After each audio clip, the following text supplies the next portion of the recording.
pessoal. Esse silêncio vai pra frente, prestar atenção aqui, ó. Então, na aula de hoje, vamos falar sobre um pensador aí, um importante político do século XX. Na verdade, ele está assim, no século XIX, mas sua atuação política e seu pensamento, inclusive foi ganhador do Prêmio Nobel de Literatura, Winston Churchill. Ele ganhou o Prêmio Nobel por conta de sua obra retratando a sua visão da Segunda Guerra Mundial. Ele viveu de 1874 a 1965 e é um dos principais representantes do conservadorismo contemporâneo. Então, o conservadorismo é uma ideologia política, uma filosofia política também, que defende que há ou existem algumas tradições, algumas estruturas sociais que devem ser conservadas, preservadas, porque se assim não for, isso corre o risco de provocar um desmoronamento social. Então, o conservadorismo, principalmente o conservadorismo moderno e contemporâneo, ele nasce no contexto das revoluções burguesas, especialmente a Revolução Francesa. Edmund Burke é o principal pensador do conservadorismo do início da modernidade, da transição para a contemporaneidade. Porque ele vai analisar a Revolução Francesa e perceber o caos produzido pela Revolução. E por isso os conservadores são contrários a toda e qualquer forma de revolução. Por quê? Eles acreditam que as revoluções trazem caos. A Revolução Francesa foi seguida por um período de terror, foram 10 anos ali de um processo revolucionário e que acabou levando ao poder o Napoleão Bonaparte, que não era uma figura muito bem burguesa, vamos dizer assim. Então a democracia, o poder do povo, o poder que a burguesia pretendia, acabou que não aconteceu de fato. Essa representatividade, eles queriam um governo representativo, porque quando Napoleão chega ao poder, ele instala um poder autoritário, inclusive fazer com que a França tente dominar a Europa naquele contexto. E o Winston Churchill viu num contexto parecido, em alguns aspectos, com o contexto do Edmund Burke, que é o contexto de Napoleão Bonaparte. Ele viu o contexto da ascensão de Hitler e, de mais uma vez, um caos social produzido pela Europa, né? Mas esse caos não vinha de uma guerra burguesa, vinha de consequências de um sistema capitalista que fomentava as rivalidades e as disputas por territórios, e essas disputas por territórios acabaram levando à eclosão da Primeira Guerra Mundial, e os países saíram perdedores da Primeira Guerra Mundial, alimentando o revanchismo. Meninas, vira para frente aí, paciência. Então ele defende o conservadorismo, é preciso conservar algumas estruturas e algumas tradições para que a sociedade não entre em colapso, não mergulhe no caos e na guerra. E ele vai defender também uma política, uma filosofia de não apaziguamento. Ele vai ser um grande crítico de Chamberlain, que foi o político inglês na época em que Hitler começou a ascender na Alemanha. Porque o Chamberlain ele vai fazer várias concessões na tentativa de manter a paz com a Alemanha. E essas concessões só foram aumentando a moral e a gana de Hitler por conquistar mais territórios. Isso acabou, de alguma maneira, levando à eclosão da Segunda Guerra Mundial. Por isso que a Inglaterra e a França não usaram nada, né? Oi? Por isso que a Inglaterra e a França não usaram nada. Ele fala mais do contexto da Inglaterra, né? Mas ambas, elas tentaram uma política de apaziguamento. Vamos tentar ali, né, fazer algumas concessões para o Hitler, porque a Alemanha saiu destruída da Primeira Guerra Mundial, depois veio a crise de 29, a queda da Bolsa muito maior. Isso levou a Alemanha a uma crise ainda maior, a população alemã estava na miséria, na fome, tendo dificuldade para sobreviver. Aí o Hitler ascende ao poder lá e começa a mudar o cenário. A Alemanha começa a mudar o seu cenário econômico, a população começa a ter melhorias nas suas condições de vida, mas o Hitler começa a apostar também no armamento, né?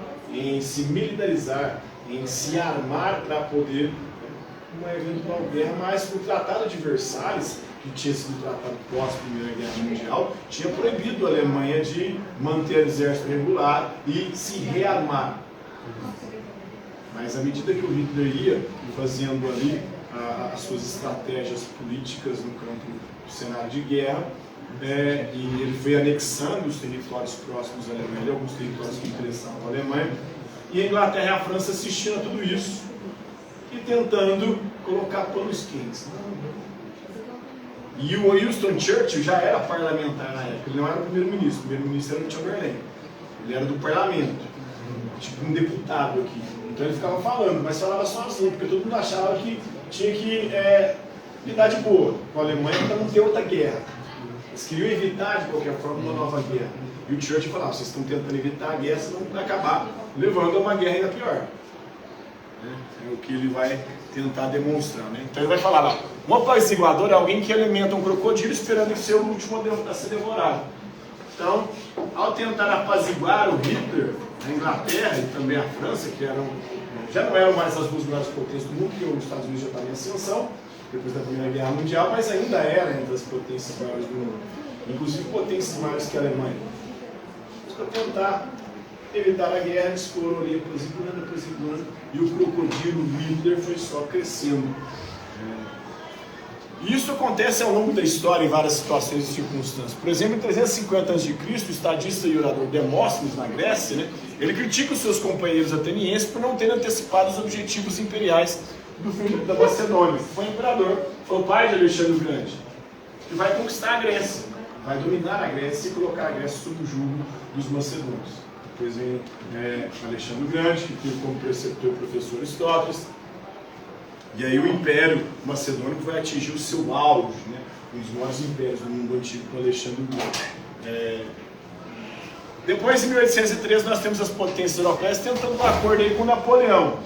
Sempre tentando acordos com tiranos, com indivíduos autoritários.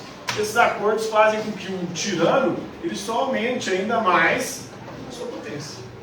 Ou aumente ainda mais a sua gana. Aumente ainda mais a sua moral para poder fazer as merdas que ele está querendo fazer. Então, tentaram um acordo com Napoleão, mas suas renovadas campanhas militares levaram a uma colisão de aliados a derrotar em Leipzig. Ele acabou sendo derrotado no final, mas ele conseguiu uma expansão considerável. Ele dominou praticamente todo o continente europeu, o Napoleão. Só não conseguiu dominar a Inglaterra, mas ele fez um bloqueio chamado bloqueio continental. Ele proibiu os países do continente europeu de comercializarem com a Inglaterra. Esse bloqueio continental, inclusive, vai levar a família real portuguesa a fugir para o Brasil, porque Portugal tinha acordos com a Inglaterra, mas como estava proibido comercializar com a Inglaterra, Napoleão ameaçou invadir Portugal. E aí ele viu as tropas, antes das tropas chegarem, a família real fugiu. Em novembro de 1807, no Brasil. Eu estive aqui em janeiro na Bahia, depois em março no Rio de Janeiro. Então, em 1982, a primeira-ministra Margaret Thatcher, que era uma conservadora também, né, se refere ao Chamberlain, né, quando cobrada aí por um acordo com a Argentina durante a Guerra das Malvinas. Aí a galera começou a usar isso, né? Não podemos apaziguar, ou passar pano, colocar panos quentes para ditadores. Aí o que a Margaret Thatcher fez? Usou isso contra a Argentina. A Argentina usou isso para a Guerra das Malvinas e acabou ali vencendo a Argentina. A Argentina não tinha capacidade nenhuma de chegar a um patamar de um Hitler, de um Napoleão Bonaparte, né? Mas a galera acaba usando esse tipo de discurso. Na verdade, quem estava mais para tirando aqui é a Margaret Thatcher. Inclusive, o apelido dela era Dama de Ferro. Quem é Margaret Thatcher? Foi uma primeira-ministra britânica da Inglaterra na década de 80. Ela, junto com Ronald Reagan, foram os líderes ali do conservadorismo da década de 80 que controlou a política mundial. Implantou medidas econômicas chamadas neoliberais, tinha uma perspectiva conservadora nos costumes ali, na questão da moral, né? Em 2003, mais um conservador aqui, agora o presidente George Bush dos Estados Unidos da América, junto com um outro primeiro-ministro também britânico, mais uma vez, eles invocaram aí os perigos de se apaziguar no Levante para a guerra do Iraque.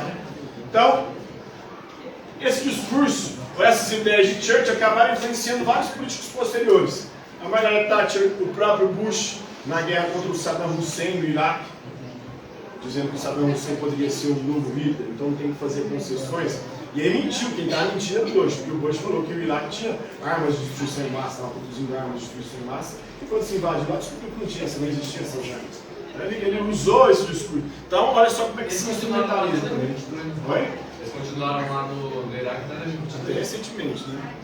Foi o Obama que tirou as tropas de lá. Não foi o Obama? Foi o Biden, não? Não, o Obama. Mas quase mentindo. Então, um apaziguador acredita, na verdade, não chegou a ser mentira, não, porque o Obama saiu para. Não lembro agora. Em 2016? Então foram um pouco mais de 10 anos. Então o apaziguador acredita que ele não é poderoso o suficiente para derrotar um tirano. Na verdade, a Inglaterra sabia que tinha poderes. Ela queria mesmo apaziguar para ver se conseguia ali, né, não ter que apelar ou ir para mais uma guerra. Até porque a Inglaterra também estava num processo de reconstrução. A Inglaterra na Primeira Guerra Mundial também saiu com muitos prejuízos, tanto que ela perde. Ela era uma potência mundial antes da Primeira Guerra, sai, né, não mais como primeira potência mundial. Tem que se reconstruir, porque também foi muito afetada. A população inglesa estava passando por necessidades também, tendo dificuldades, não tanto quanto a Alemanha, mas também estava tendo. Então eles tentaram não ter que ter gastos com mais uma guerra, porque a guerra é dispendiosa. A França é a mesma coisa, né? Eles fizeram concessões para evitar a guerra, essas concessões enfraqueceram eles e fortaleceram o Hitler, né? Então o Churchill denunciou o acordo aí com o Chamberlain, era o primeiro-ministro britânico na época, negociou com o Hitler em Munique em 1938, uma derrota total e absoluta, né? Então teve esse acordo de Munique, foi um acordo firmado, o Chamberlain foi lá na Alemanha, e o Hitler achou, na época, que o Chamberlain não faria as concessões que ele fez, porque o Hitler estava reivindicando vários territórios. O Chamberlain foi e aceitou, na tentativa de apaziguar. O Hitler percebeu que as coisas eram muito mais fáceis do que ele imaginava. O Hitler estava achando que ia ter que usar já a força logo de cara. Depois ele começa a usar a força mesmo, né, rompendo os próprios acordos que ele tinha feito com a galera. Né? Então a vocês. Oi? Só para terminar. A vocês foi dada a escolha entre a guerra e a desonra, escolheram a desonra e tiveram a guerra, né? Não conseguiram fugir disso. Né? Então, isso é um pouquinho do pensamento do Winston Churchill.